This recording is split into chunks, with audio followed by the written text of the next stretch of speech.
Bismillahirrahmanirrahim. Assalamualaikum warahmatullahi wabarakatuh. Innal hamdalillah nahmaduhu wa nasta'inuhu wa nastaghfiruh wa na'udzubillahi min syururi anfusina wa min sayyiati a'malina. May yahdihillahu fala mudhillalah wa may yudhlil fala hadiyalah. Asyhadu an la ilaha illallah wahdahu la syarikalah wa asyhadu anna Muhammadan abduhu wa rasuluh. Allahumma sholli ala Muhammadi wa ala alihi wa sahbihi ajmain. Rabbi shrah li sadri wa yassir li amri wahlul 'uqdatam min lisani yafqahu qawli. Bapak Ibu Jemaah Majelis Taklim Ahad Pagi Masjid Al-Furqon Erskamto Palembang. Pertama-tama puji dan syukur kepada Allah SWT, karena dengan izinnya pagi ini kita dipertemukan dalam keadaan sehat, sehingga insya Allah akan mencoba untuk watawasaw bil haq watawasaw bis sabr.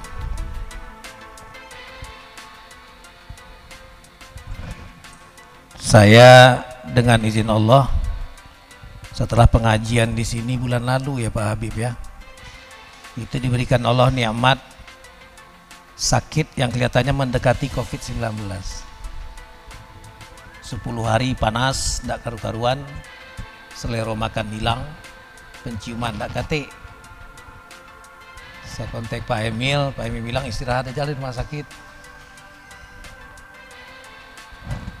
Akhirnya saya ke rumah sakit Ar-Rasyid. Ternyata kena usia emang Pak Habib ya. Setelah di ronsen katanya paru-paru agak sedikit kotor. Terus karena panas badan itu jadi suspek COVID-19. Dites lah yang namanya antigen, yang swab itu dua kali semua. Terus dirawat. Tapi walaupun rumah sakit Ar-Rasyid itu mewah, bagus gitu ya, dirawat oleh astronot itu tidak enak Pak Bangun. Perawatnya pakai face shield itu, dokternya juga gitu. Kapan ngomong tidak kedengeran, apa dia yang diomongin. Hari kedua tidak nyaman Pak Haji. Saya hubungi Pak Dr. Tony, dengan izin Allah pecahnya lewat bantuan rumah sakit Ar-Rasyid ini. Hari kedua itu penciuman balik, selero balik, badan rasanya lemak Pak Bangun, ke belakang pun lancar. Ada mati aku balik lah ini. Karena memang ada peluang untuk yang disebut dengan isolasi mandiri. Agak kena marah sih sama dokter Pak Rudi. Cuman aku tidak kata yang rewangi kan tidak boleh, jangan pasien COVID itu tidak boleh dijenguk kan. Ngirim makanan pun harus lewat security. Nak beli banyu pun lewat security. Nah alhamdulillah di hari ketiga 2 sampai 2 pekan kemudian saya isolasi mandiri. Alhamdulillah membaik. Tapi yang saya rasakan memang ketika sakit, karena dalam satu hadis Rasulullah mengatakan sakit itu sebetulnya salah satu nikmat Allah yang membuat kita insya Allah makin taqarrub ilallah. Kapan sakit itu Pak Habib yang ingat tuh apa? Nak mati itulah. Itu dewean gitu ya.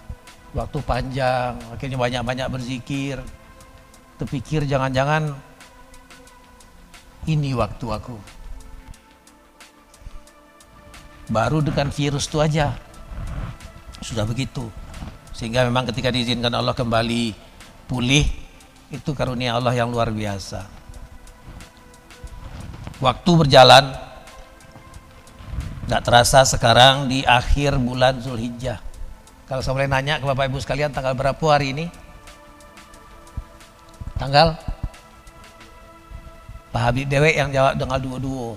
Karena memang sepekan lagi kita akan ketemu dengan tahun baru Hijriah. Kata orang barat, time flies like an arrow. Waktu itu terbang seperti anak panah. Memang cepet nian.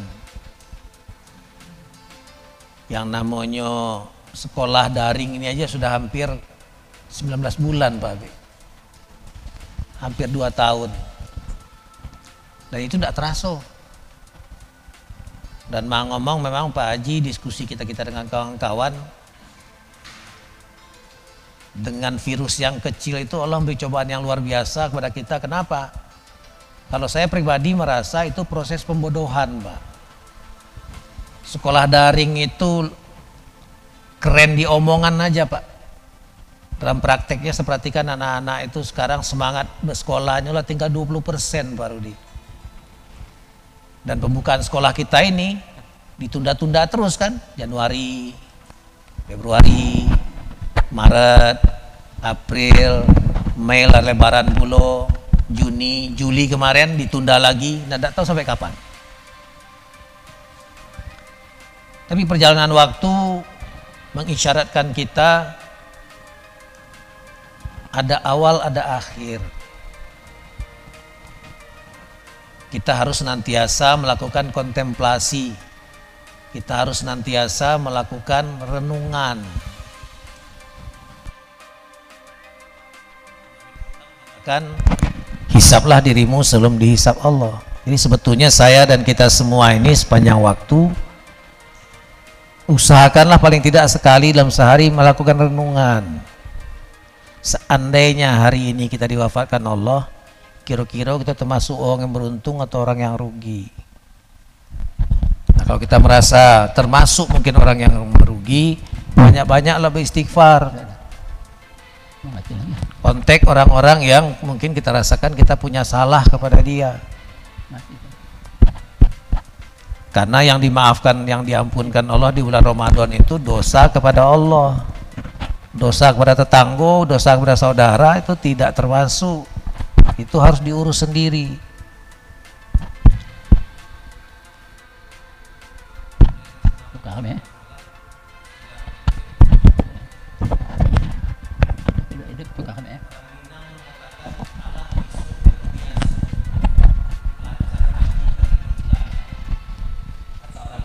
Practice makes perfect.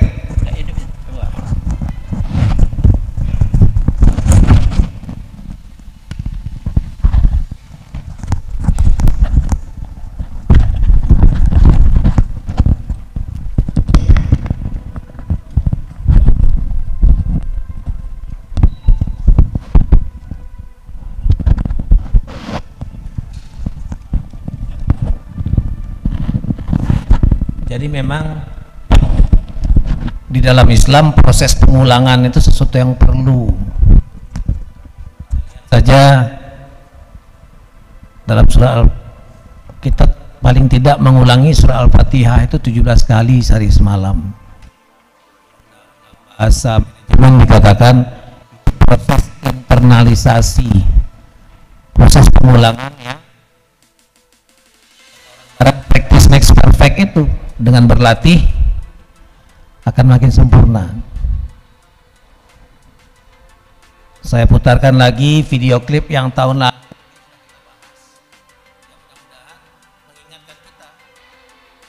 tentang pergantian waktu. Selamat tahun baru kawan. Kawan, sudah tahun baru lagi. Belum juga tibakah saatnya kita menunduk, memandang diri sendiri, bercermin firman Tuhan sebelum kita dihisapnya. Kawan, siapakah kita ini sebenarnya? Musliminkah? Mukminin, muttaqin, khalifah Allah, umat Muhammadkah kita? Khairu ummatinkah kita? Atau kita sama saja dengan makhluk lain, atau bahkan lebih rendah lagi, hanya budak-budak perut dan kelamin. Iman kita kepada Allah dan yang gaib rasanya lebih tipis dari uang kertas ribuan, lebih pipih dari kain rok perempuan. Betapapun tersiksa, kita khusyuk di depan masa dan tiba-tiba puas dan binal justru saat di saat sendiri bersamanya.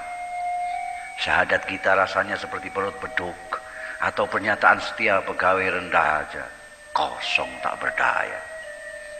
Salat kita rasanya lebih buruk dari senam ibu-ibu, lebih cepat daripada menghirup kopi panas, dan lebih ramai daripada lamunan 1000 anak muda. Doa kita sesudahnya justru lebih serius. Kita memohon hidup enak di dunia dan bahagia di sorga. Puasa kita rasanya sekedar mengubah jadwal makan minum dan saat istirahat, tanpa menggeser acara buat syahwat. Ketika datang lapar atau haus, kita pun manggut-manggut. Oh, beginikah rasanya? Dan kita sudah merasa memikirkan saudara-saudara kita yang melarat. Zakat kita jauh lebih dari berat terasa dibanding tukang becak melepas penghasilannya untuk kupon undian yang sia-sia. Kalaupun terkeluarkan harapan pun tanpa ukuran, hubaya-hubaya Tuhan menggantinya berlipat ganda. Haji kita tak ubahnya tamasya menghibur diri, mencari pengalaman spiritual dan material, membuang uang kecil dan dosa besar, lalu pulang membawa label suci asli made in Saudi. Haji.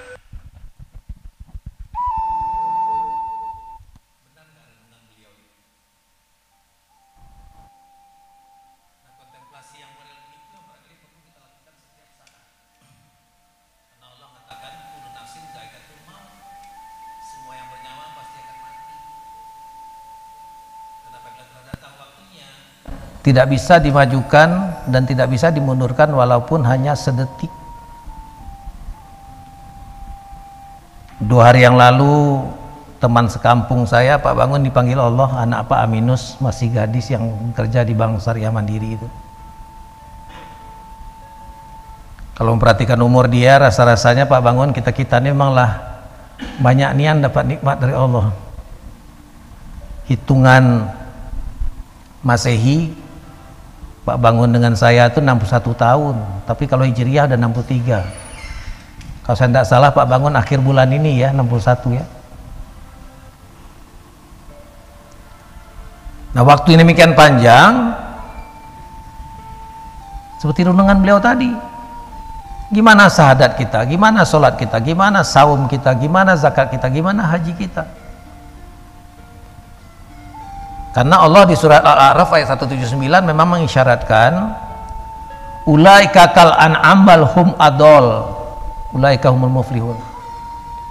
Di mana intisari dari ayat itu adalah apabila manusia ini tidak menggunakan telinga pendengarannya, tidak menggunakan mata penglihatannya, dan hati perasaannya untuk memahami ayat-ayat Allah,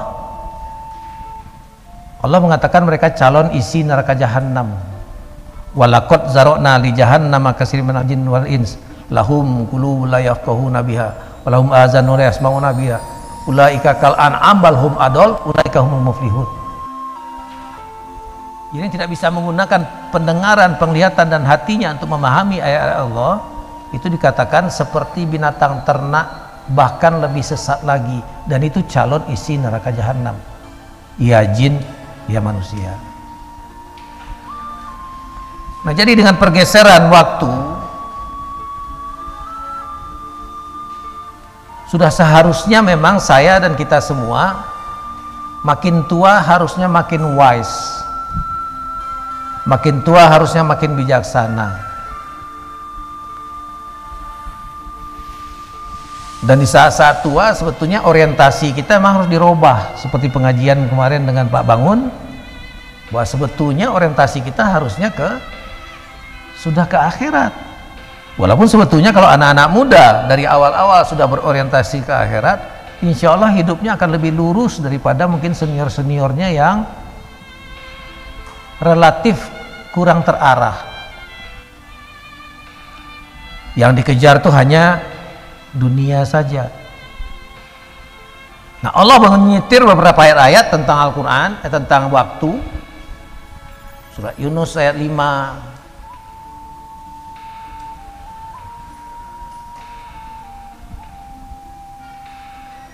Surat Luqman ayat 29, siang dan malam masing-masing beredar sampai waktu yang ditentukan. Nah, kita ini sudah punya jatah waktu, cuma memang Allah rahasiakan kapan waktu kita akan berakhir. Bisa sepekan lagi, bisa sehari lagi, bisa hitungan jam. Tapi Allah menjamin semua yang bernyawa, semua yang berjiwa pasti akan mati. Dan mati tidak menunggu tua dulu. Kapan datang waktunya, kata Allah, tidak bisa dimajukan, tidak bisa dimundurkan. Di surah Ali Imran ayat 190-191 Allah juga mengisyaratkan tentang pentingnya kita melakukan zikir fikir terkait dengan pergantian waktu. Inna fi khalqis samawati wal ardi wa ikhtilafil laili wan nahar la ayatil liulil albab. Sesungguhnya dalam penciptaan langit dan bumi dan silih bergantinya malam dan siang terdapat tanda-tanda bagi orang-orang yang berfikir. Beberapa bulan yang lalu orang masih mempertengkarkan masalah virus COVID ini. Kalau saya meyakini virus itu ada, tapi bukan virus itu yang menyebabkan kematian. Karena yang menyebabkan kematian dalam bahasa Al-Quran sebetulnya adalah sampai ajalnya. Bahwa si virus menyebabkan penyakit kelihatannya makin belakangan ini makin terasa. Kawan-kawan yang kemarin sehat, Pak Bangun, tiba-tiba diinformasikan sakit, tiba-tiba besoknya meninggal. Kadang-kadang lebih menyedihkan lagi itu suaminya meninggal hari ini, istrinya besok, besoknya lagi anaknya. Karena mereka melupakan protokol yang harusnya memang kita-kita ini saling menjaga. Kalau istilah Pak Jono kemarin kan yang ke masjid ini kan Pak Haji ya, insya Allah orang-orang yang sudah menyadari bahwa dirinya sehat. Kalau tidak sehat jangan dulu ke masjid. Nah bagi yang sehat ke masjid, saf rapat itu sesuatu hal yang biasa saja. Tapi kalau kita membawa penyakit, ya jangan. Tidak ada gunanya kita pakai masker, tidak ada gunanya menjaga jarak, tidak ada gunanya mencuci tangan kalau kita membawa penyakit. Tapi kalau kita yakin sehat, insya Allah dengan izin Allah, tidak masalah. Jadi Bapak Ibu sekalian, banyak sekali ayat Al-Quran yang bicara tentang waktu. Khususnya surat 103, surah Al-Asr. Wal asr innal insana lafi husn illa allazina amanu wa amilus solihat wa tawasaw bil haqq wa tawasaw bis sabr. Demi masa, demi waktu, kata Allah, sesungguhnya manusia itu benar-benar berada dalam kerugian. Siapa yang rugi itu? Yang tidak bisa memanfaatkan waktu dengan sebaik-baiknya. Kalau waktu itu kita hitung sebagai rupiah, satu hari itu 24 jam, 1 jam 60 menit, 1 menit 60 detik. Satu hari itu 87.600 detik. Nah kalau tiap detik kita itu dengan berzikir pada Allah, insya Allah simpanannya banyak. Tapi kalau lupa, itu disebut dengan rugi. Alhamdulillah di Al-Furqan kita menyadari kekurangan kita dalam memahami Al-Quran. Dibuka satu kelas khusus hari Jumat, kajian khusus Al-Quran. Silakan ibu-ibu bapak sekalian yang punya waktu nanti jam 8.30 sampai 10.30 kita lakukan itu pelan-pelan sesuai dengan kemampuan kita. Kenapa? Memang kita sadari bahwa pengetahuan kita terhadap Al-Quran ini sedikit sekali. Berulang-ulang saya sampaikan pada kita semua di sini, jangankan isi Al-Quran, nama surat-surat Al-Quran pun kalau disuruh urutkan dari Al-Fatihah sampai An-Nas itu mungkin tidak sampai 2 orang yang bisa nyebutkannya. Kenapa? Karena kita kurang care. Banyak diantara kita membaca Al-Quran cuma untuk mengumpulkan pahala. Padahal Allah menyuruh kita untuk iqra agar paham. Nah kalau sudah paham, kewajiban kita kata Rasulullah, balighu ani walau ayat, sampaikan kepada orang. Kemudian implementasikan buat diri dan keluarga. Kemudian lestarikan. Sehingga memang sebetulnya mengkaji Al-Quran, kalau orang barat bilang tuh long life education, pendidikan seumur hidup. Yang sayang zaman-zaman saya kecil lah khususnya, terlupakan. Karena yang dianggap sebagai kesuksesan, yang dianggap sebagai kebahagiaan itu adalah yang terkait dengan kecerdasan intelektual. Dulu waktu kecil-kecil Pak Haji, kalau ada yang ngomongkan bahwa aku nak masuk madrasah, itu bapak dan ibunya mungkin 7 hari 7 malam merenung itu. Nak jadi apa anak aku nih? Jadi guru ngaji aku. Kalau orang Padang bilang jadi pakiyah. Pakiyah itu guru ngaji di masjid. Madesu katanya. Masa depan suram. Padahal Allah sudah ngasih isyarat, zalikal kitabu la raiba fihi hudalil muttaqin. Al-Qur'an ini tidak ada keraguan di dalamnya, petunjuk bagi orang yang takwa. Nah, rata-rata kita kehilangan waktu untuk melakukan kajian itu. Kalau jinggo anak muridnya Pak Adi Hidayat, si Ahmad sama Kamil itu tenangis gitu, 6 tahun 7 tahun 30 juz Al-Quran di kepalanya. Ada anak cacat di Lombok, di Mataram sana, Naja namanya, ngomong nggak bener, jalan susah pakai kereta dorong, tapi Al-Quran 30 juz di dalam kepalanya. Nah, kita semua yang sudah mendekati akhir lah lobet ini masih belum. Walaupun orang barat mengatakan better late than never, lebih baik terlambat daripada tidak sama sekali. Jadi upaya untuk melakukan kajian itu, manfaatkanlah sisa waktu kita. Nah, Allah mengisyaratkan di surat ini bahwa banyak sekali manusia itu rugi.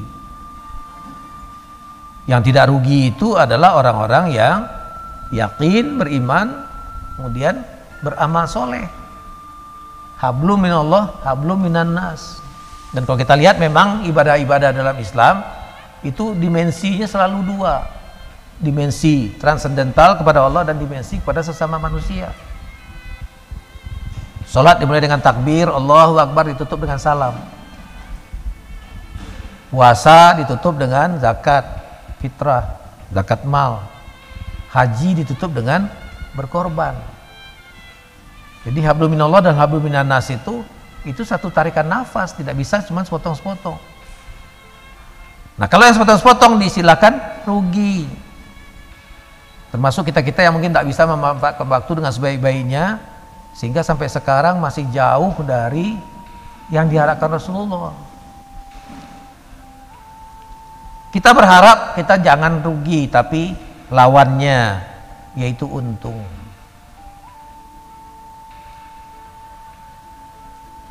Apa yang harus dilakukan agar beruntung terkait dengan perjalanan waktu? Pertama, disadari bahwa sebetulnya tujuan kita bukan dunia, tapi tujuan kita adalah akhirat.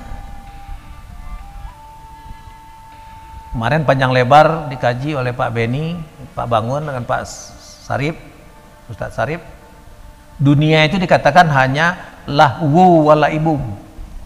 Dunia itu hanya senda gurau dan main-main. 1 Januari 85 saya ke Palembang Pak Bangun, sekarang sudah tanggal 1 Agustus 2021. 36 tahun 8 bulan. Rasonya baru kemarin. Kalau 36 tahun rasanya baru kemarin, pastilah sisa usia saya itu tidak sampai segitu. Entah 2 tahun lagi, entah setahun lagi, entah sebulan lagi, entah sepekan lagi. Dan di situ kita disuruh Allah untuk merenung di surah Al-A'raf, surah Al-Qasas ayat 77. Wabtaghi fima ataqallahu darul akhirah. Dan carilah kebahagiaan negeri akhirat. Wala tansa nasibaka minad dunia. Dunia itu hanya untuk jangan dilupakan, karena dunia sarana untuk menuju akhirat. Jadi orientasi kita memang Allah sudah mengisyaratkan orientasi kita adalah akhirat, bukan dunia. Dan kita agar beruntung, agar tidak rugi, itu memang harus memprioritaskan akhirat dengan tidak meninggalkan dunia. Makanya Islam mengajarkan sebetulnya ekonomi harusnya kita kuasai, ilmu pengetahuan harusnya kita kuasai. Tidak melulu hanya sekedar sekedar ritual-ritual, tidak. Dan itu harus ada action plan-nya, rencana kerjanya.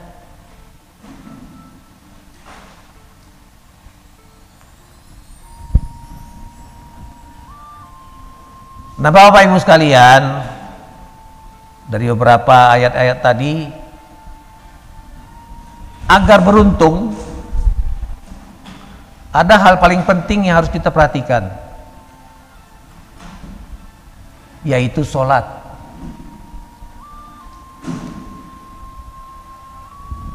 Rasulullah mengatakan pokok urusan itu adalah Islam, berserah diri kepada Allah. Tiangnya adalah sholat, dan puncaknya adalah jihad fisabilillah. Nah, kenapa sholat? Karena tidak ada yang menghambat seseorang muslim itu untuk melaksanakannya kecuali sudah dipanggilnya.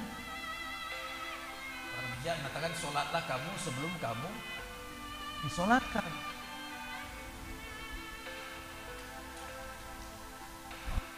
Jadi yang paling penting memang terkait dengan waktu itu, karena dari mulai pagi sampai tidur lagi kembali, itu aktivitas yang tidak pernah kita tinggalkan seharusnya. Abu Hurairah berkata, Rasul bersabda, sesungguhnya amal yang pertama dihisab nanti dia kemudian pada hari kiamat adalah sholatnya. Apabila sholatnya baik, maka sungguh ia beruntung. Jika sholatnya rusak, sungguh ia telah gagal dan rugi. Nah, mumpung masih ada sisa waktu kita, saya dan kita semua sebetulnya sudah satu keniscayaan harus mengevaluasi ulang. Waktu-waktu yang kita lewati ini sudah nggak kita sempurnakan dengan sholat yang benar. Karena Rasul juga mengatakan batas antara seseorang muslim itu dengan syirik dan kufur adalah meninggalkan sholat. Artinya seseorang yang tidak sholat sebetulnya dia sudah keluar dari Islam.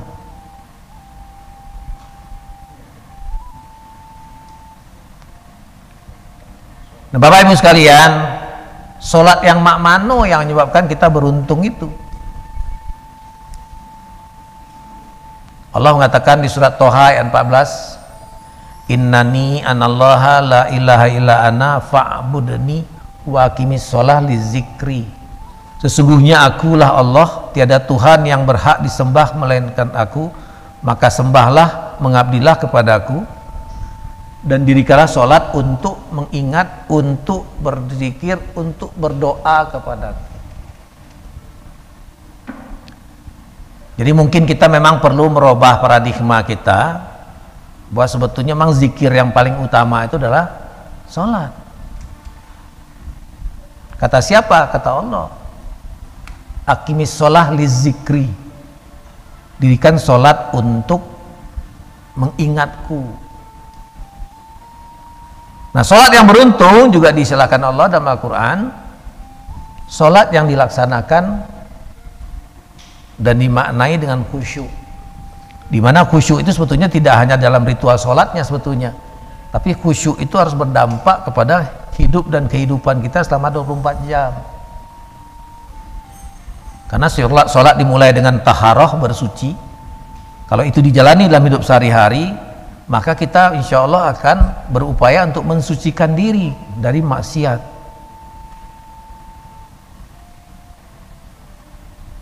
Sholat dimulai dengan wudhu, dan makna wudhu bukannya istinsya, bukannya mencuci, tapi makna wudhu adalah taharah, yaitu bersuci. Di surat As-Sams Allah mengatakan fa'alhamaha fujuraha wa taqwaha qad aflaha man zakkaha wa qad khaba man dassaha. Allah meniupkan sukma kefasikan dan ketakwaan, beruntunglah orang yang mensucikan jiwanya dan merugilah orang yang mengotori jiwanya. Jadi sebetulnya makna dari wudhu memang taharah, mensucikan, dan yang disucikan itu adalah jiwa, bukan sekedar fisik.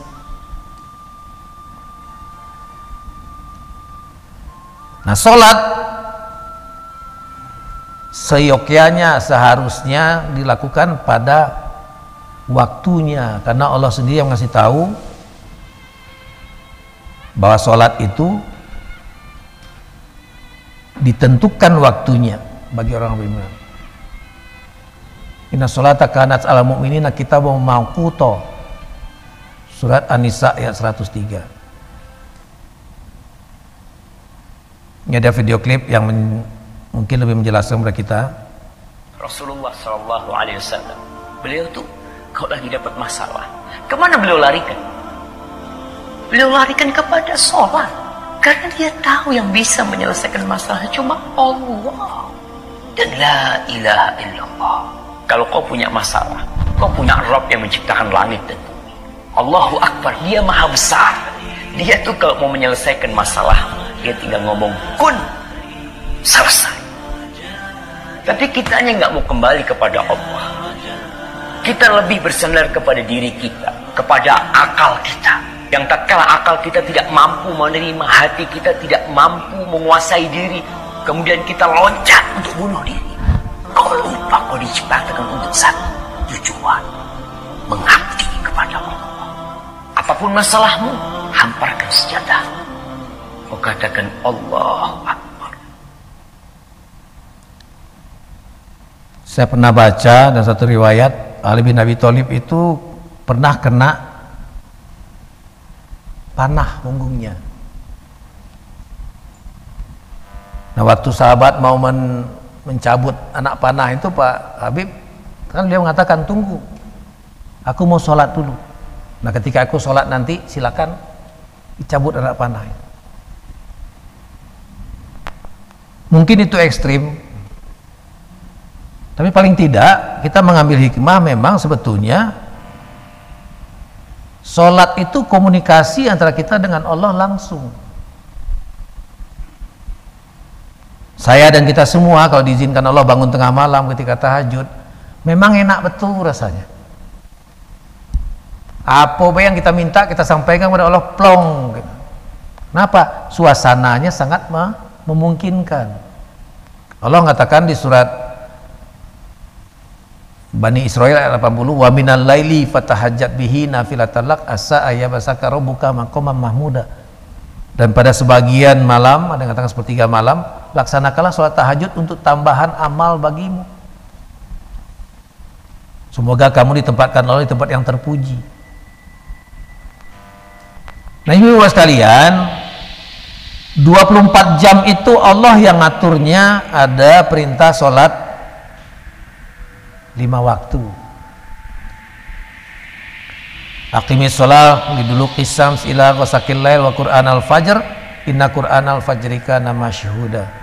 Dirikanlah sholat dari setelah matahari tergelincir sampai gelap malam, dan dirikan pula sholat fajar, sholat subuh. Sesungguhnya sholat fajar subuh itu disaksikan oleh malaikat. Nanti kalau Pak Haji setuju, Pak Emil setuju, saya akan masang seperti di Masjid Baitur Rahman di Poligon, Pak Emil.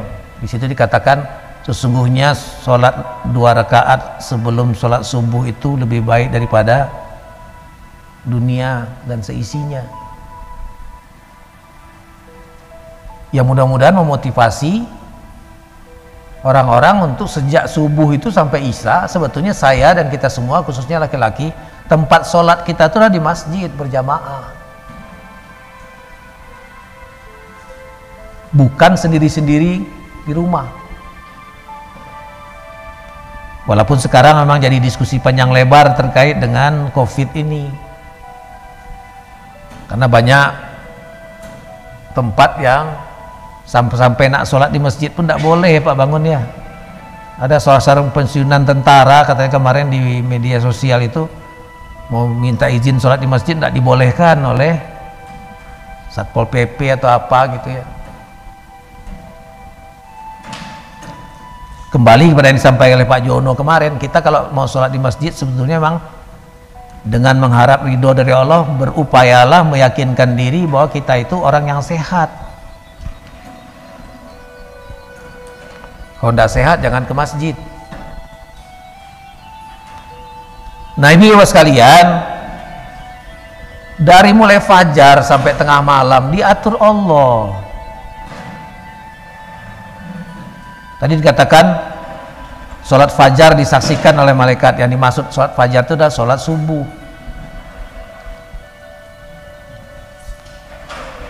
Dan di luar sholat subuh sebetulnya ada lagi amal yang mudah-mudahan membuat kita makin dekat dengan Allah. Tunggu sampai waktu subuh, sampai kita sholat subuh, kemudian wirid atau mengaji atau mendengarkan ceramah sampai matahari terbit. Dia lakukan sholat sunat 2 rakaat yang disebut dengan sholat sunat syuruk.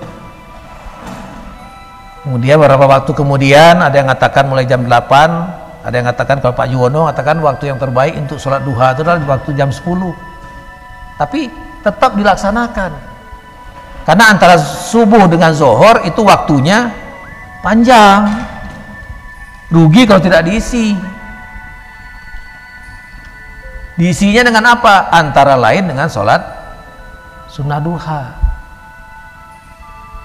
Kalau saya pribadi mengatakan sholat sunnah duha itu kita mengikuti Rasulullah, bukan karena iming-iming rezeki dimudahkan, jangan. Nah, kemudian baru sholat tengah hari, sholat zuhur. Ini ayat yang saya sebutkan tadi, fa'alhamaha fujuruha wa taqwaha qad aflaha man zakkaha wa qad khaba man dassaha. Allah memang memberikan kepada kita peluang untuk fasik atau takwa. Pilihan tergantung kita. Barang siapa yang menempuh jalan takwa, dikatakan Allah, dia beruntung karena dia mensucikan jiwanya. Barang siapa yang menempuh jalan fasik, dikatakan dia merugi. Kenapa? Dia mengotori jiwanya. Silakan dicek nanti surat 7 surah Al-A'raf ayat 172. Wa is akhadha rabbuka min bani adam min zuhurihim dzurriyyatahum wa ashhadum ala anfusihim. Bahwa dulu ketika dipersatukan sperma dengan ovum di dalam rahim, itu Allah mengatakan, Allah mengambil kesaksian terhadap jiwa mereka. Apakah aku Tuhanmu? Nah, si jiwa itu menjawab, qalu bala sahidna. Benar Allah, engkau adalah Tuhan kami. Jadi di situ sebetulnya tersirat seluruh manusia itu sebetulnya memang sejak dari awal didesain menjadi seorang Islam yang mengakui ketauhidan, mengakui keesaan Allah. Nah, kemudian setelah siang hari ini di surat Al-Baqarah ayat 238. Hafizu ala sholawati wa sholatil wusta wa qunillahi qanitun. Pelihara semua sholatmu dan peliharalah sholat wusta. Sebagian besar ulama sependapat bahwa yang dimaksud dengan sholat wusta itu adalah sholat asar. Kenapa sholat asar itu penting? Karena memang sering ditinggalkan. Kaget bae sholat di rumah, tahu-tahu macet, terlambat. Nah, yang menarik memang Pak Habib, Pak Bangun, itu di surat Bani Israil 78 tadi, itu ada orang yang memahami, mengartikan bahwa sholat itu hanya 3 waktu. Hakimi sholat di dulu kisams, matahari terbit, kemudian tengah-tengah malam, sehingga mereka mengatakan sholat itu hanya 3 waktu. Tapi kalau kita lihat Al-Quran di surat Al-Baqarah 238 ini tersirat bahwa ada yang disebut dengan sholat asar. Artinya setelah matahari tenggelam itu sholatnya bukan sholat zuhur saja, tapi sholat zuhur dan asyar. Hingga gelap malam ini bukan maghrib saja, tapi ada maghrib dan isya. Ini sholat maghrib. Nah, berikutnya di surat An-Nur ayat 58. Silakan Bapak dan Ibu cek nanti. Esensinya di situ memang waktu-waktu seorang anak atau seorang budak tidak boleh memasuki kamar orang tuanya atau kamar tuannya. Kapan itu? Ketika berganti pakaian. Kapan itu? Setelah sholat subuh. Kapan itu? Setelah sholat isya. Di 3 waktu itu seorang anak yang belum baligh, seorang budak nggak boleh masuk kamar ibu bapaknya atau kamar tuannya. Kenapa? Kalau bahasa Inggris mengatakan adults are working, itu waktu-waktu orang dewasa bekerja. Nah di sini dengan tegas disebutkan dengan waktu isya. Jadi memang sholat itu 5 waktu sebetulnya.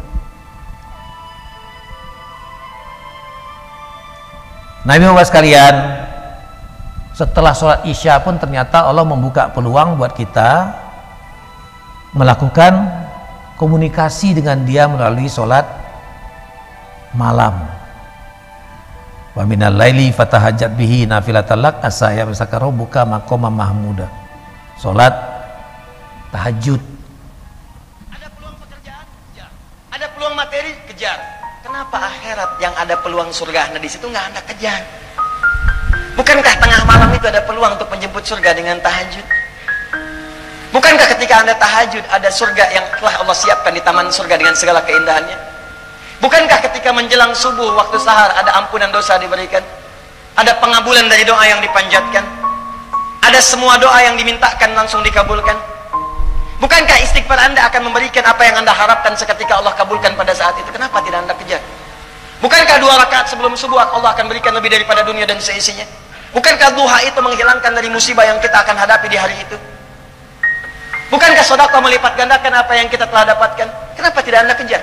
Duhai Anda yang merindukan surga, jangan cuma dirindukan, karena semua orang pun merindukannya. Surga itu tidak dimasuki dengan kerinduan. Surga hanya bisa dimasuki dengan amal saleh dan keimanan. Nah ibu sekalian,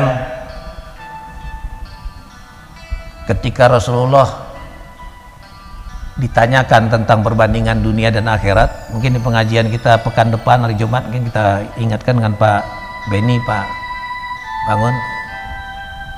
Sahabat nanya kepada Rasulullah, ya Rasul, seperti apa perbandingan dunia dengan akhirat? Jawaban Rasulullah, masukkan ujung jarimu ke lautan. Menarik kalimatnya, kenapa harus lautan gitu ya? Kenapa ada banyu di kolam gitu ya? Tapi dikatakan lautan. Terus kata Rasulullah, angkat jari yang setelah direndamkan tadi itu. Banyu yang nempel di ujung jari kau, banyu yang melekat di ujung jari, itulah dunia. Dan banyu yang tersisa di lautan, itulah akhirat. Jadi emang nggak sebanding. Umur dunia ini sampai sekarang kira-kira 40.000 tahun. Tapi sebelumnya itu udah berjuta-juta tahun. Kita yang berada di Masehi sekarang ini, saya dengan Pak Bangun, terlebih lagi Pak Haji ya Pak ya, kita ini sudah di ujung. Umat Rasulullah itu tidak mungkinlah 100-an ya Pak Bangun ya, karena Rasul mengisyaratkan umur umatnya itu kira-kira seumur dengan Rasul. Nah saya dengan Pak Bangun ini sudah hampir sama betul nih Pak Bangun. Pendek umur di dunia itu. Sementara umur di akhirat kelihatannya jauh lebih panjang. Kata siapa? Kata Allah. Karena Allah mengatakan 1 hari di sisi Tuhanmu, mungkin maksudnya itu waktu akhirat, adalah 1000 tahun dalam perhitunganmu. Surah Al-Hajj ayat 47. Senada di surah As-Sajdah ayat 5, 1 hari yang kadar lamanya adalah 1000 tahun menurut perhitunganmu.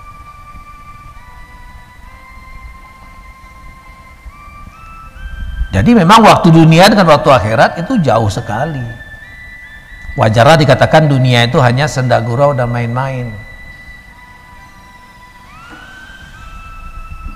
Di WA grup kita sekarang Pak Bangun tuh hampir tiap hari ada aja kawan kita yang dipanggil Allah. Kita ketika sedang melakukan kajian sama-sama mengatakan, Sekarang kita membaca nama orang lain, besok orang lain yang baca nama kita.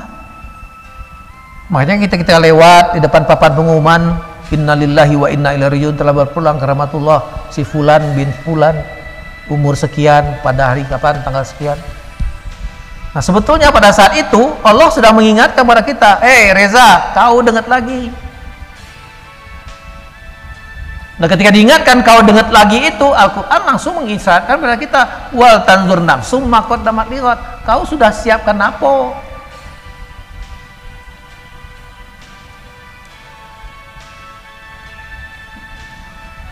Jadi memang dunia dengan akhirat sangat jauh bandingannya, sehingga memang kalau kita mau beruntung, prioritas kita memang harusnya akhirat. Umur di dunia ini kalau dikaitkan tadi dengan ayat tadi, 63 tahun itu hanya 1,5 jam Allah. Artinya memang denget nian di dunia ini. Makanya fokus sebetulnya memang harus di akhirat, apalagi yang sudah di akhir-akhir masa ini. Gunakanlah sisa waktu itu untuk mengejar ketertinggalan. Mungkin kita bisa praktekkan itu ketika mau tidur, bismika Allahumma ahya bismika amut itu, sambil direnungkan, kalau baik malam ini laju ya Allah, pecah-pecahnya aku rugi, kecuali kau ampunkan dosa-dosaku, astagfirullahaladzim. Kita akan menjelang tidur, Rasul mengajarkan kita baca Al-Fatihah, 3 ayat terakhir Al-Baqarah, ayat kursi, kemudian surat Al-Ikhlas, Al-Falaq, An-Nas 3 kali. Kalau bisa diulang-ulang lagi bagus sekali. Maksudnya apa? Maksudnya mudah-mudahan ketika kita tidur, itu yang masih melekat di bibir kita itu adalah asma Allah. Dan kalau diwafatkan Allah, kita berharap dalam kondisi diridhoinya. Nah ibu sekalian, di ayat lain dikatakan bahwa hidup di dunia itu hanya sebentar saja. Kata siapa? Kata Allah. Pada hari mereka melihat hari berbangkit itu, mereka merasa seakan-akan tidak tinggal di dunia, melainkan sebentar saja di waktu sore atau malam hari. Silakan dicek nanti di surat Yasin ayat 52. Itu ketika seseorang hamba dibangkitkan Allah, dia merasa seolah dalam kuburan itu hanya semalam saja. Di surat Al-Kahfi ayat 25, itu 3 orang pemuda Kahfi itu ketika ditanya, berapa lama lah kita dalam gua ini? Kata salah seorang, rasanya semalam. Tapi setelah kita belakangan ini mengkaji di Al-Quran, berapa lama pemuda Kahfi itu di dalam gua itu? 300 tahun ditambah 9 tahun. Itu juga menjadikan bahan kajian Pak Bangun. Tolong kita tanya Pak Beni, kenapa Allah tidak langsung ngomong 309, ngomongnya 300 tahun ditambah 9 tahun. Begitu juga kalau tidak salah di surat Al-Ankabut ayat 14, Nabi Nuh itu menyampaikan risalah Allah selama 1000 tahun dikurang 50 tahun. Ngapa tidak langsung Allah ngomong, kalau bahasa kita 950. Dan konon kabarnya umat Nabi Nuh yang ngikut Nabi Nuh itu hanya 43 orang. Nah jadi Allah sudah mengisyaratkan bahwa dunia itu memang sangat sebentar, tujuan ke akhirat. Jadi dengan bergantinya waktu, saya dan kita semua seyogyanya sudah harus mereset orientasi kita. Berusahalah hari ini lebih baik daripada kemarin, besok lebih baik pada hari ini. Alhamdulillah kawan-kawan kami yang sudah relatif tua-tua ini, Pak Bangun, itu setiap hari kecuali hari Ahad lewat sarana Zoom kita tadarusan sama-sama. 1 orang 1 lembar, 20 orang dapatlah 1 juz. Kalau ada masih sisa waktu, kita saling sharing. Konon kabarnya COVID yang terakhir ini itu lebih parah lagi. Ada kawan kemarin yang mengatakan anaknya kena itu. Kalau yang COVID sebelumnya bau, tidak terbau gitu ya. Ini bau itu tinggal sikok baik bau. Semuanya sama aja. Dan beberapa kawan-kawan yang sharing untuk pengobatan COVID ini, dia mengatakan bahwa semua kita yakin dengan ayat Al-Quran surat 26 ayat 80. Wa iza maritu fahuwa yasfin. Kalau kamu sakit, kata Allah, aku yang menyembuhkan. Jadi obat-obatan apapun itu sebetulnya cuma sarana. Yang sekarang kalau bapak dan ibu nanti ada keluarga yang terkena, mudah-mudahan tidak gitu ya. Semua itu lakukanlah, nak daun sungkai, nak apa, silakan ini kan. Karena apa? Menurut mereka yang sudah disembuhkan Allah itu, aku tidak tahu yang mana obat sebetulnya. Tapi galau-galau yang diinformasikan oleh kawan-kawan dan saudara-saudara itu, aku lajukan galau. Utamanya apa? Herba, jangan obat-obat itu masih obat kimia. Apa? Kistin apa? Enggak, yang dari herba itu loh, yang dari Pak Adi Hidayat itu, Lindi Kistin apa namanya itu? Husnul Kindi. Nah, Hus Al Kindi. Nah itu. Kemudian Abatus Sauda, kemudian madu, kemudian buah merah apa itu namanya? Pokoknya kembalikan ke herba semua. Dan salah satu yang saya lakukan kemarin memang untuk mengejar kesembuhan, makan apa baik yang mudah-mudahan halal dan thayyib. Karena pada awal-awal sakit itu tidak katek raso sama sekali. Saya beli yang namanya sate sahuri itu Pak Emil, raso makan batu, tidak katek rasonya. Tapi yang penting makan. Dan dari pagi sampai sore itu jadwalkan yang panas-panas itu masuk ke badan. Karena kalau kita kekurangan tenaga makin jadi. Nah, kembali ke sini terkait dengan waktu, usahakanlah hari ini lebih baik pada kemarin, besok lebih baik pada hari ini. Dan itu harus ada programnya, tidak hanya omongan. Ubahlah semua yang buruk-buruk menjadi baik. Dan itu harus ada effortnya, harus ada upayanya. Tidak cukup hanya ngomong saja. Kapan itu? Sekarang juga. Kata orang barat, don't wait till tomorrow what you can do today. Jangan tunggu hari esok apa yang bisa kamu lakukan sekarang. Kenapa? Hari esok itu misteri. Hari kemarin uji wong Palembang, histori, cerita. Yang nian-nian yang mana? Hari ini. Makanya bahasa Inggris hari ini itu disebut dengan present. Apa itu present? Hadiah, kado, karunia. Kenapa? Banyak uang pagi-pagi dipanggil oleh uang rumahnya, kak bangun, dek bangun, innalillahi. Makanya bangun pagi kita bersyukur, alhamdulillahillazi ahyana ba'dama amatana wa nusur. Nambah sehari lagi kesempatan untuk memperbaiki diri. Makanya gunakan waktu dengan sebaik-baiknya. Jangan ada waktu yang terbuang sia-sia. Mari saya dan kita semua berupaya perbaiki sholat kita. Yang wajib iya, yang sunat iya. Puasa, ya Ramadan, ya sunnah. Besok hari Senin, usahakan kita saum. Kamis, usahakan saum. Nanti tengah bulan, usahakan 13, 14, 15. Yang tidak pacak bulan 13, 14, 15 itu hanya di bulan Dzulhijjah. Karena tanggal 13 masih hari tasyrik. Berzakat, haji dan umroh, walaupun itu ada di situ. Dan sekarang caknya susah nian ya. Pak Amidi itu cerita, Pak Haji, beliau telah tertunda 2 tahun itu, dan tidak tahu tahun depan masih bisa atau gimana. Nah kemudian yang utama, mari kita lakukan kajian terhadap petunjuk dari Allah, Al-Quran, Thalibul Ilmi. Usahakan saya dan kita semua itu paling tidak 1 hari 1 juz. Kalau program bahasa Inggris itu one day 1 juz. Dan usahakan dengan mulut sendiri. Jangan mendengarkan DVD atau mendengarkan YouTube. Kenapa? Kalau kita ngaji sendiri, mata kita menjingu ayat itu, mulut kita ngomong, telinga mendengar, hati merasuk.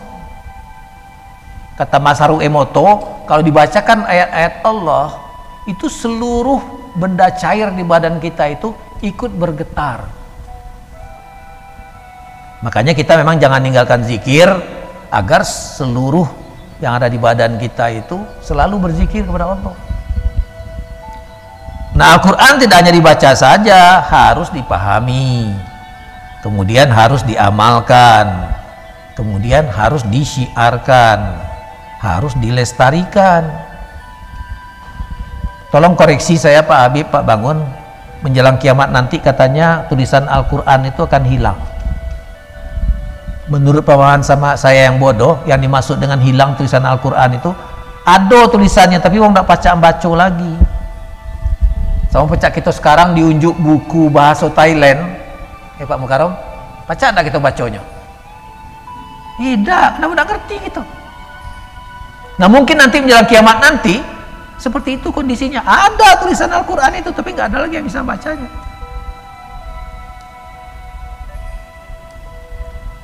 Nah kemudian kalau tadi itu istilahnya aktivitas pribadi, sekarang aktivitasnya sosial. Amalkan yang kita nikahkan itu kepada lingkungan sekitar. Secara pribadi kita harus berpegang teguh, jujur, dapat dipercaya dan seterusnya. Ini mengacu kepada uswatun hasanah Rasulullah, di mana dikatakan Rasulullah itu satu kata dengan perbuatan, kalau bahasa teknisnya integritas, jujur dan dapat dipercaya. Kalau ngomong A, perbuatannya A, bukan ngomong A terus berbuatnya B. Nah kita harus pahami betul bahwa Allah tidak akan mengubah keadaan satu kaum kecuali yang bersangkutan merubahnya. Innallaha la yughayyiru ma biqaumin hatta yughayyiru ma bi anfusihim. Kemudian di samping diri sendiri, Allah juga mengingatkan pada kita, ya ayyuhallazina amanu qu anfusakum wa ahlikum nar, jaga dirimu dan keluargamu dari siksa neraka. Kalau bisa lah di waktu ditarik mundur Pak Bangun ya, mungkin kita nggak masuk sekolah umum barangkali, mungkin kita masuk seperti ya Al-Furqan ini atau Izzuddin atau apalah yang bobot agamanya lebih. Terus zaman dulu kan ngaji itu daripada hidak baik, dan sering-sering ngaji itu banyaklah alfanya. Nah, tapi Al-Quran mengingatkan jaga diri dan keluarga. Jadi di sisa waktu ini kita harus watawasau bil haq watawasau bis sabr dengan keluarga kita, agar seperti kata Pak Bakhtiar Nasir itu, Allah menuntun kita masuk surga secara bersama-sama. Nah untuk bersama-sama ya perannya bersama, bukan peran saya sendiri. Allah mengingatkan solat yang dilakukan karena berzikir kepada Allah, solat yang dilakukan dengan khusyuk, solat yang dilakukan dengan benar, tanha anil fahsya'i wa munkar, mencegah dari perbuatan keji dan mungkar. Memang kalau kita lihat di dalam solat, kita melakukan pengulangan-pengulangan untuk menyempurnakan kapasitas pribadi, termasuk bacaan-bacaan. Kalau kita lihat itu luar biasa. Ternyata takbir itu kita lakukan sehari semalam minimal 94. Mungkin jarang kita ngitung-ngitung ya Kak Aga ya. Ketika sholat maghrib itu takbirnya 5 dan 6. 6 dan 5, maaf. 6 dan 5 jumlahnya 11. Sholat subuh maksud saya. Nah sholat maghrib itu 6, 5 dan 6 takbirnya. Allahu Akbar, Allahu Akbar. I'tidal kan bukan takbir dan seterusnya. Nah itu dihitung, itu kalau sholat maghrib itu 17. Asar, zuhur, asar dan isya 4 rakaat itu 65, 65 22. 3 kali 22 66 tambah 11 77 tambah 17 itu 94. Ini minimal itu baru sholat 5 waktu, belum ditambah dengan tahiyatul masjid, belum ditambah dengan rawatib, belum ditambah dengan duha, belum ditambah dengan tahajud. Jadi ternyata dalam sholat itu kita melakukan pengulangan-pengulangan.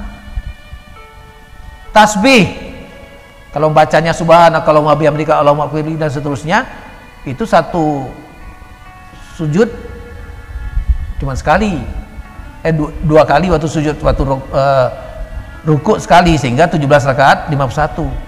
Tapi kalau baca subhana rabbiyal azim, subhana rabbiyal a'la 3 kali, itu 17 kali 9 jumlahnya 153.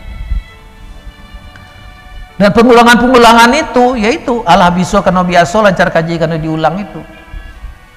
Makanya kita disuruh banyak berzikir. Kita berharap ketika sakaratul maut, mulut yang keluar dari mulut kita itu adalah kalimat zikir. Bukan bala 6 ditutup, Pak Habib ya. Nah jadi, kita lihat banyak pengulangan-pengulangan di situ. Nah, Allah menegur orang yang tidak sejalan antara bicara dengan peranteknya. Artinya integritasnya diragukan. Wahai orang-orang beriman, mengapa kamu mengatakan apa yang tidak kamu kerjakan? Surat Shaf ayat 2 ayat 3. Lima taquluna ma la taf'alun, kabura maqtan indallahi an taqulu ma la taf'alun. Jangan kamu mengatakan yang tidak kamu kerjakan. Karena apa? Sungguh sangat dibenci oleh Allah jika kamu mengatakan yang tidak kamu kerjakan. Hal senada di Al-Baqarah 44, mengapa kamu menyuruh orang lain mengerjakan kebajikan sedangkan kamu melupakan dirimu sendiri, padahal kamu membaca kitab, tidakkah kamu mengerti? Nah, ibu sekalian, Rasul mengingatkan kepada kita, taraktu fikum amrayni ma in tamassakum bihima lan tadilu abada. Aku tinggalkan 2 hal kepadamu yang bila kamu berpegang kepadanya kamu tidak akan tersesat selama-lamanya. 2 hal tersebut adalah Al-Quran dan Sunnah. Terakhir saya ulangi lagi ini renungan-renungan. Untuk apa saya hidup? Yes.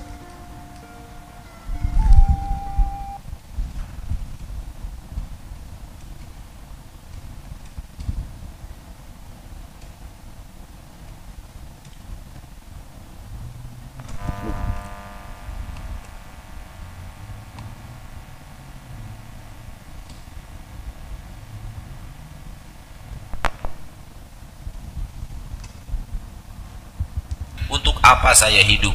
Setiap kita hendaknya membuat sebuah pertanyaan yang selalu dia letakkan di depan matanya. Setiap hari pertanyaan itu dia datangkan dalam dirinya. Untuk apa saya hidup? Untuk apa saya diberi mata? Untuk apa saya diberi lisan? Untuk apa saya diberi jantung? Untuk apa saya diberi darah? Untuk apa saya diberi pendengaran? Untuk apa saya diberi kaki dan tangan? Untuk apa saya diberi tulang? Untuk apa? Semua fasilitas hidup diciptakan. Sebenarnya untuk apa? Allah tidak biarkan kita sia-sia. Ini beda antara orang mukmin dengan orang kafir. Orang kafir hidup sampai kepada rezeki, sampai di situ cuma hidupnya. Dia merasa diciptakan sampai kepada titik kebutuhan. Setelah kebutuhan tidak ada. Dia hidup sampai kepada titik keinginan. Setelah keinginan tidak ada apa-apa di balik keinginan itu. Dan ini di dalam agama kita hidup sia-sia.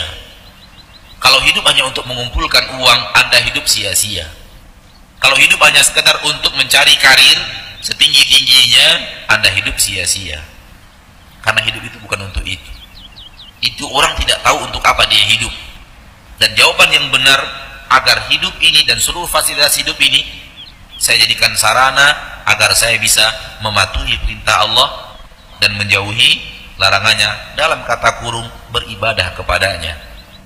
وَمَا خَلَقْتُ الْجِنَّ وَالْإِنسَ إِلَّا لِيَعْبُدُونَ. Mengabdi kepada Allah, ciptakan jin dan manusia untuk mengabdi kepada Allah, itu ternyata enak diomongkan, dalam prakteknya agak susah. Karena dari kecil kita sudah terbiasa bicara kompensasi, bicara pahala. Ya, saya dengan kawan-kawan sering diskusi. Kalau saya pribadi ngerasa pahala itu bukan hak kita, tapi itu Rahman dan Rahimnya Allah. Kenapa? Kita sudah mengatakan bahwa inna solati wa nusuki wa mahyaya wa mati lillah. Apapun yang kita lakukan sebetulnya pengabdian kepada Allah. Bahwa Allah memberikan sesuatu itu hak Allah. Jangan kita yang merasa-rasa sudah sholat, sudah berpuasa, sudah berzakat, sudah umroh, sudah haji, merasa kita telah mendapatkan kunci menuju surga. Belum. Nah, Allah juga mengingatkan kepada kita, karena itu setiap yang meninggal disebut meninggal dunia. Dunia ditinggalkan. Kenapa Ustadz dunia ditinggalkan? Karena rumah kita bukan di dunia. Lihat baik-baik. Hei kalian yang tinggal di bumi, walakum fil ardi, tempat kalian di bumi itu, di dunia itu gak akan lama. Mustaqarrun wa mata'un ilahin, itu cuma sebentar. Kalian akan meninggalkannya kembali kepada tempat yang abadi nanti. Ini teman-teman sekalian, kalau anda terlalu loba dengan dunia, sibuk dengan dunia, saya berikan pesan hari ini, pengumuman akan menyampaikan telah meninggal dunia. Bukan cuma rumahnya, bukan cuma mobilnya, bukan cuma pakaiannya, semua dunia akan dia tinggalkan. Maka anda harus mencari bekal.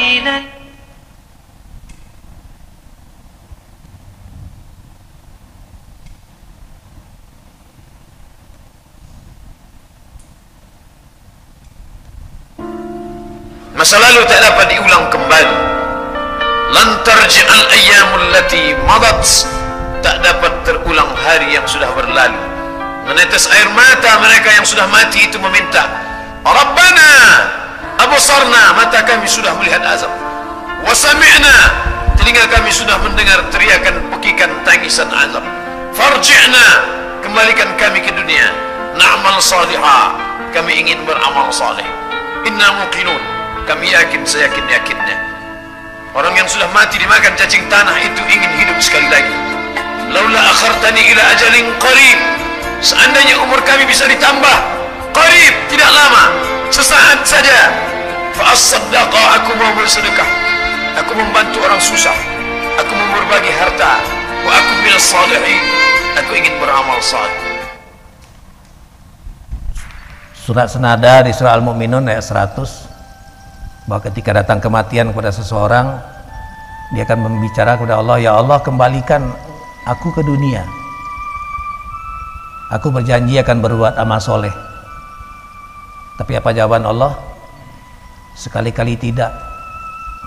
Itu hanya kata-kata yang diucapkan saja, dan di depanmu ada barzah. Jadi kalau seorang sudah meninggal, tidak ada kemungkinan untuk kembali lagi. Makanya kita mencontoh kepada apa yang dilakukan oleh Fir'aun. Ketika dia mau tenggelam, dia mengatakan kepada Allah, aku membenarkan apa yang disampaikan oleh Musa. Kalau bahasa kita, terlambat kau, too late. Makanya sebelum roh sampai di kerongkongan, ada kesempatan kita bertobatlah. Sepanjang waktu lowong, banyak-banyaklah beristighfar dibandingkan dengan ngomongkan orang lain. Bapak Ibu sekalian, maaf mungkin waktunya agak panjangan. Itu yang bisa saya sampaikan terkait dengan pergantian waktu yang insya Allah akan kita temukan sepekan yang akan datang. Marilah kita berusaha mengisi waktu-waktu kita yang masih diizinkan Allah tersisa ini dengan kegiatan-kegiatan positif untuk meningkatkan nilai kita di mata Allah dan di mata orang banyak. Mudah-mudahan kita adalah hamba-hamba Allah yang senantiasa mendapatkan taufik dan hidayahnya. Mudah-mudahan kita hamba-hamba Allah yang senantiasa dituntunnya untuk mampu beramal soleh. Mudah-mudahan kita hamba-hamba Allah yang nanti diwafatkan Allah dalam keadaan husnul khotimah. Dan mudah-mudahan kita semua nanti dipersatukan Allah lagi dalam majelis bersama-sama dengan Rasulullah SAW. Amin ya rabbal alamin. Wabillahi taufiq wa hidayah. Assalamualaikum warahmatullahi wabarakatuh.